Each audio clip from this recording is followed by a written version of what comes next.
Hello students, good evening everyone. तो last time हम कर रहे थे फोर्स्ड आरएलसी सर्किट। आज अपना काम होगा दूसरा प्रोसेस करेंगे हम। This is very important also, resonance of RLC circuit. ठीक है, ओके। इसको ध्यान से सुनिए। आप क्या है, देखो मैं सर्किट दोबारा बनाता हूँ आपके लिए।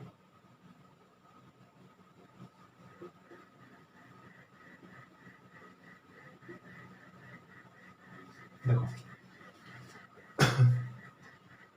ये है आरएलसी, ठीक है। इसको एलसीआर, सीएलआर कुछ भी बोल सकते हैं, बाकी हम कॉम्बिनेशन लगाते हैं तो आरएलसी बोल देते हैं। ठीक है, यहां से हमने कोई फ्रीक्वेंसी दी, ये इक्वेशन थी अपने पास।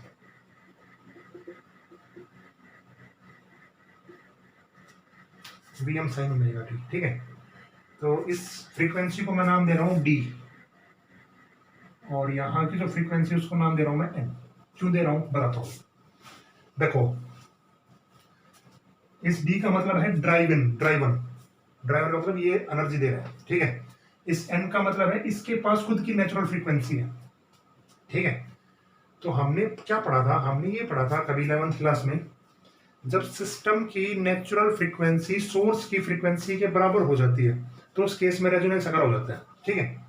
मतलब क्या है, जब सोर्स की फ्रीक्वेंसी और सिस्टम की नेचुरल फ्रीक्वेंसी के बराबर हो जाती है, तो इसका मतलब यहां पे क्या हो जाएगा, रेजोनेंस अकर हो जाएगा।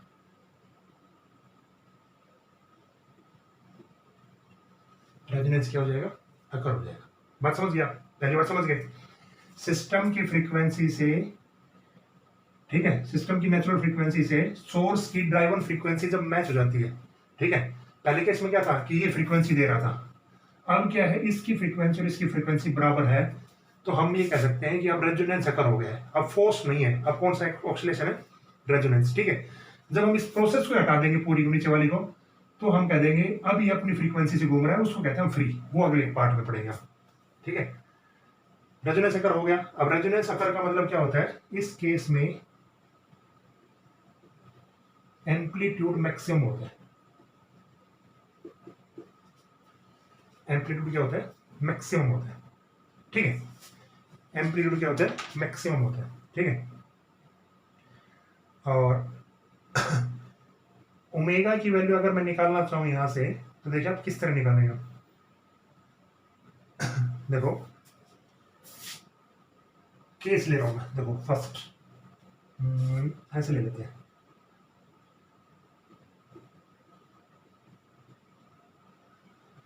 XL minus XC is equal to 0, तो क्या होगा, ठीक है। मतलब क्या है, हमने इन दोनों की फ्रीक्वेंसी के रिएक्टेंस को हमने क्या कर दिया, 0 बराबर रख दिया। क्यों रख दिया बताता हूं आपको। देखो अपने पास इक्वेशन थी ये,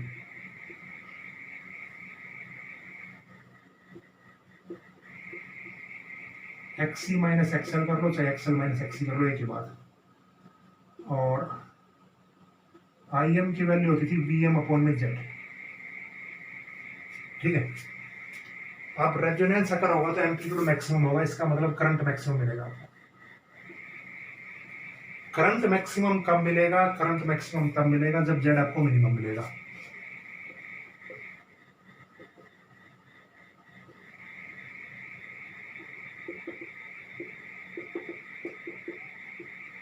जेड आपको मिनिमम कब मिलेगा, जब आप इस टर्म को जीरो कर देंगे, ठीक है। अरे इसको जीरो मत करना, ये तो रेजिस्टेंस, लोड रेजिस्टेंस, इसको जीरो कर देंगे ना, तो अपने पास क्या आ जाएगा, क्या आ जाएगा, करंट मैक्सिमम आ जाएगा। देखो इसको जीरो करते हैं। एक्सएल की वैल्यू कितनी होती है, ओमेगा, एक्सी की वैल्यू कितनी होती है, 1 upon omega C is equal to 0, ठीक है।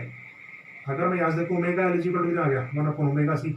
ओमेगा इस साइड लेके आओ, omega square is equal to कितना आ गया, 1 अपॉन में एल सी। और ओमेगा की वैल्यू कितनी आ गई, रूट एल सी, ठीक है। इसका मतलब ये जो कंडीशन है, ये कंडीशन किसकी है, इस फ्रीक्वेंसी की, क्योंकि यहीं से जेड निकल के आता है। अब इतनी फ्रीक्वेंसी अगर इसकी हो जाए तो हम क्या कह देंगे, रेजोनेंस अकर होगा। मतलब डब्ल्यू डी जो है ना वो किसके बराबर है, डब्ल्यू एन के बराबर। इसका मतलब ये दोनों फ्रीक्वेंसी नहीं हो जाए तो रेजोनेंस क्या हो जाएगा, अकर हो जाएगा। ठीक है ना, तो इस केस में होगा और ना ही इस केस में होगा। ठीक है, क्यों नहीं होगा इसका रीजन देते हैं आपको। तो इसको आप मान लिया पहला केस, इसको आपने क्या मान लिया, पहला केस। ठीक है, इस केस में आप क्या लिखेंगे, I maximum when Z is minimum. ठीक है, इसका मतलब इसमें करंट क्या करेगा, इंक्रीज करेगा। ठीक है, अगला केस लेके चलते हैं। देखो ये उतार लिया यहां तक काम आपने। दूसरा केस,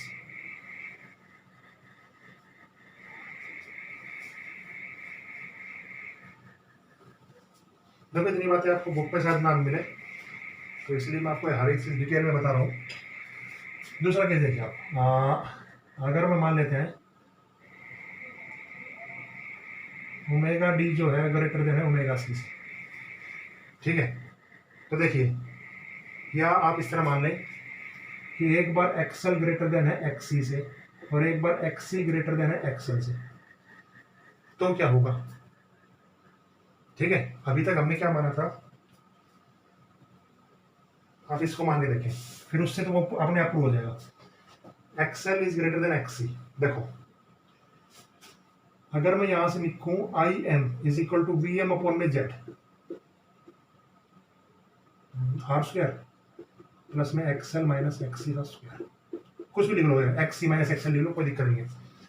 देखो एक्सएल जब बड़ा है एक्सी से, ठीक है, तो इसका मतलब ये फैक्टर जीरो नहीं होगा।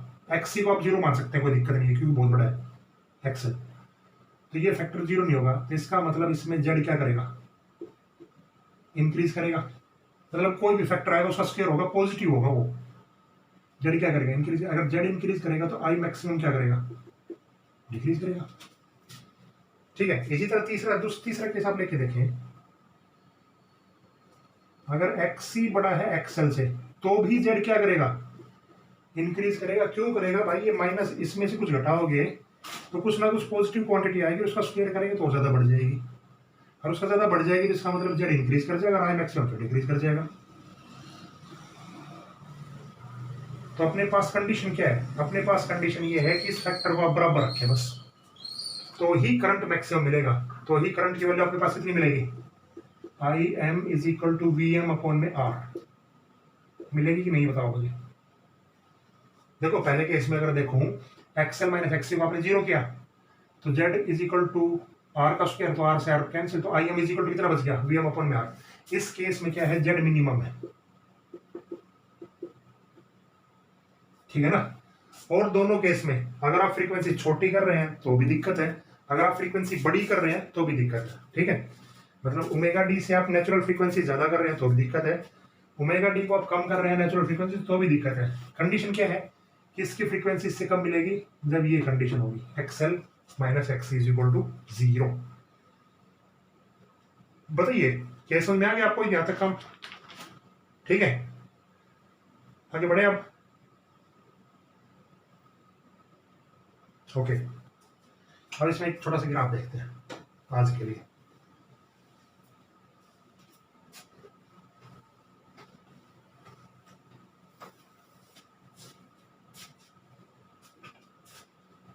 अगला जो काम है अपना, this will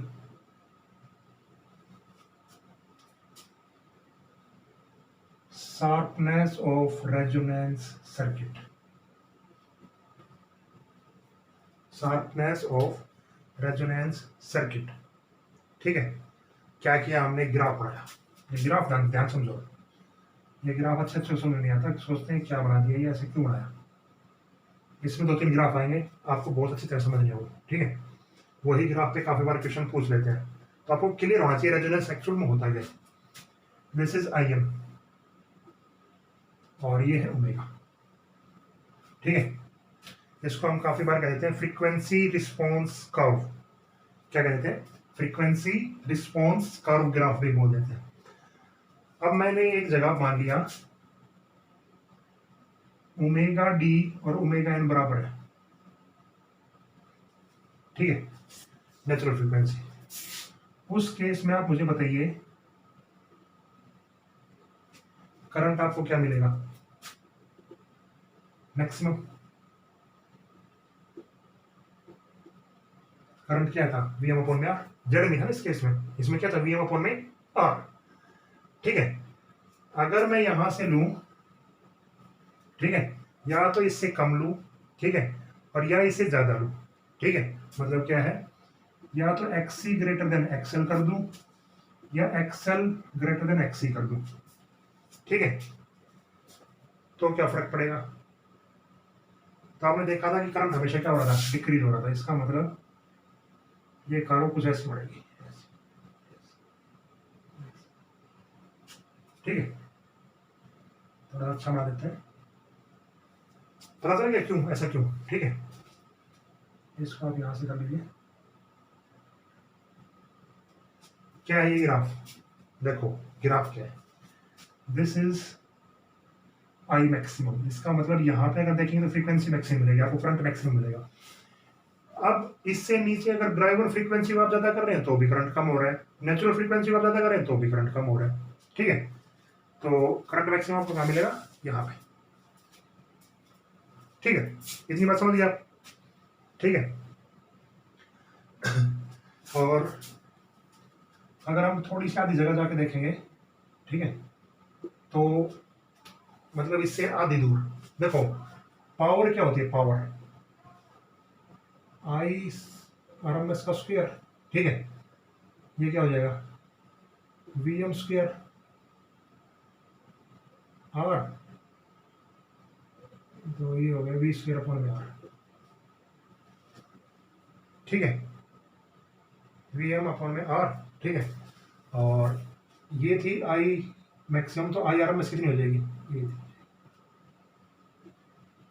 V M square upon में आर रूट टू, समझ में आएगा नहीं, बताओ पहले मुझे ये चीज, आधी पावर कर दिया हमने, आधी, ठीक है, आधी पावर पे हम देखेंगे तो आर अपॉन में रूट टू हो जाएगा, ठीक है, अरे स्क्वायर था ना, उस साइड जाके क्या हो जाएगा, रूट हो जाएगा, ठीक है, नीचे, ठीक है। तो आधी पावर में हम देखेंगे तो ये ग्राफ बनेगा इस तरह, ठीक है, करो तो कर लेंगे, नहीं तो नहीं बनेगा, ठीक है, मतलब इसका मतलब है 0.7 पे इतना ग्राफ बनेगा, ठीक है। बुक में अगर मैं देखूं तो हाँ इतना दे रखा है, ठीक है, वी अपॉन में रूट टू आर, ठीक है। इस केस में क्या बता रखा है, इस केस में एक चीज बता रखी है बैंड विड्थ,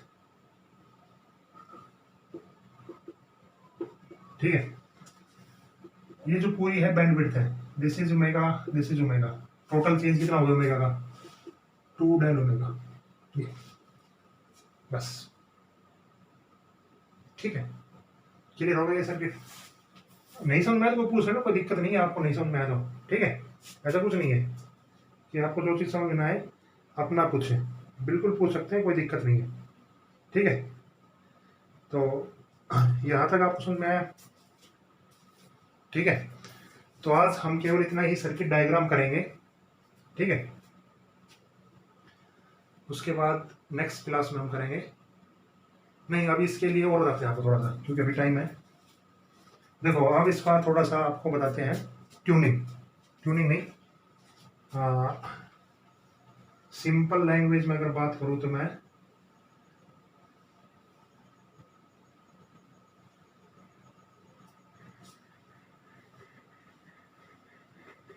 सर्किट किस तरह काम करता है,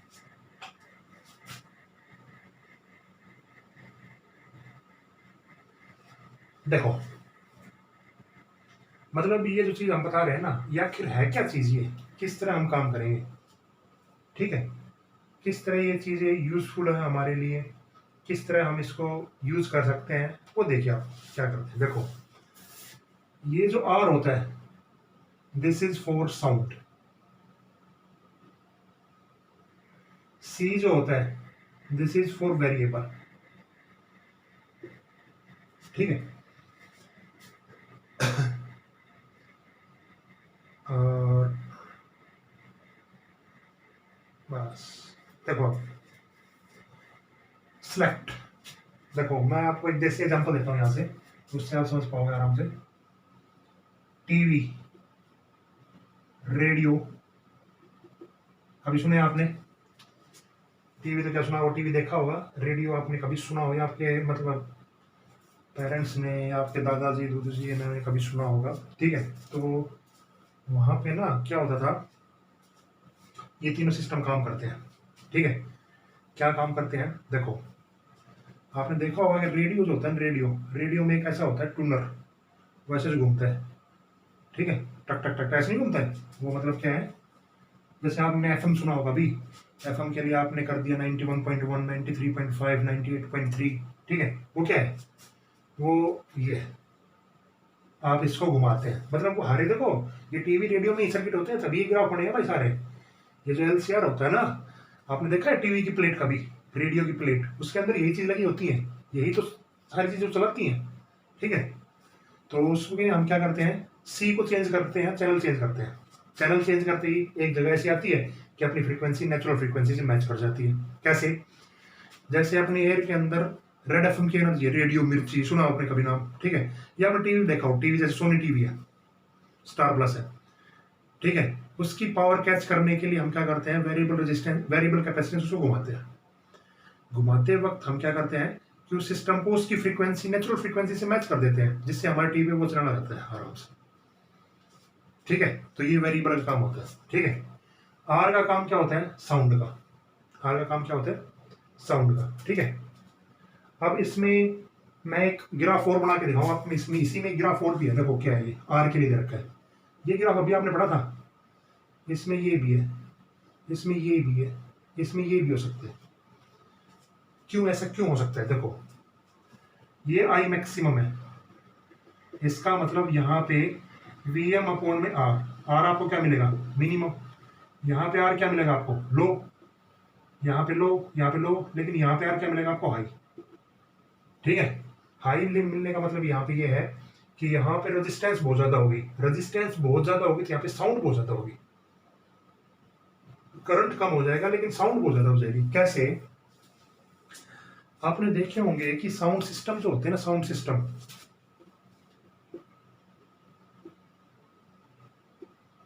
एक्चुअल में बहुत कॉस्टली आते हैं। मतलब जो साउंड सिस्टम होते हैं ना, वो एक्चुअल में क्या आते हैं, बहुत कॉस्टली आते हैं, ठीक है। क्यों कॉस्टली आते हैं, क्योंकि उनमें करंट कम करते करते हम इस तरह ही लेके आते हैं ताकि इस आर को वेरिएबल हम बना सकें।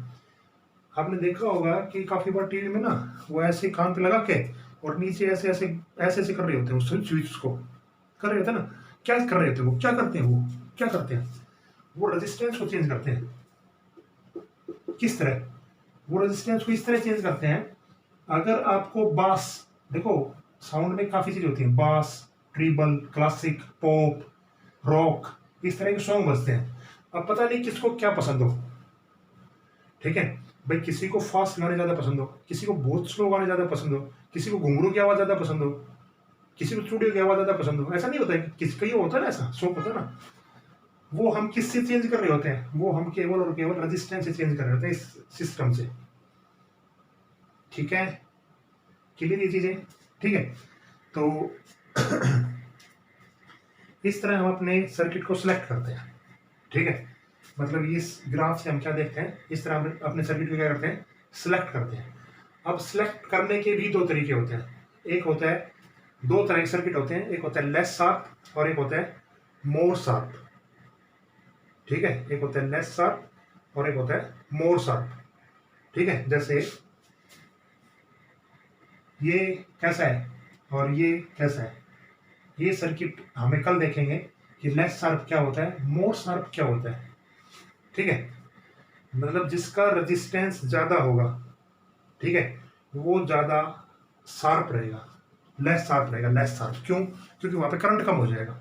समझ सकते हो, देखो इस बात से आप ध्यान दे सकते हैं। अगर यहाँ पे मैक्सिमम है, आर मिनिमम है, यहाँ पे आर मैक्सिमम है, तो ये ग्राफ कुछ ऐसा बनेगा, ऐसा ऐसा ऐसा, ठीक है। तो मतलब ये लेस शार्प होगा। कल आपको इसका ग्राफ और दूसरा बना के दिखाएंगे अच्छी तरह से आपको, ठीक है। अभी तो मैं आपको देसी भाषा में समझाने की कोशिश कर रहा था कि ये काम कहाँ आते हैं, ठीक है। तो ये काम कहाँ आते हैं, अपने सर्किट में काम आते हैं सारी चीजें, ओके ठीक है स्टूडेंट्स। तो कल का जो काम अपना रहेगा वो रहेगा quality factor and tuning mechanism, ठीक है। यहाँ पे फिर रेजोनेंस का अंत हो जाएगा, खत्म हो जाएगा। ठीक है, अंत का मतलब खत्म हो जाएगा। ठीक है, अंत तो नहीं होगा क्योंकि अगली साल फिर पढ़ेंगे, कहीं ना कहीं कोई स्टूडेंट्स पढ़ेगा। Okay students, good night.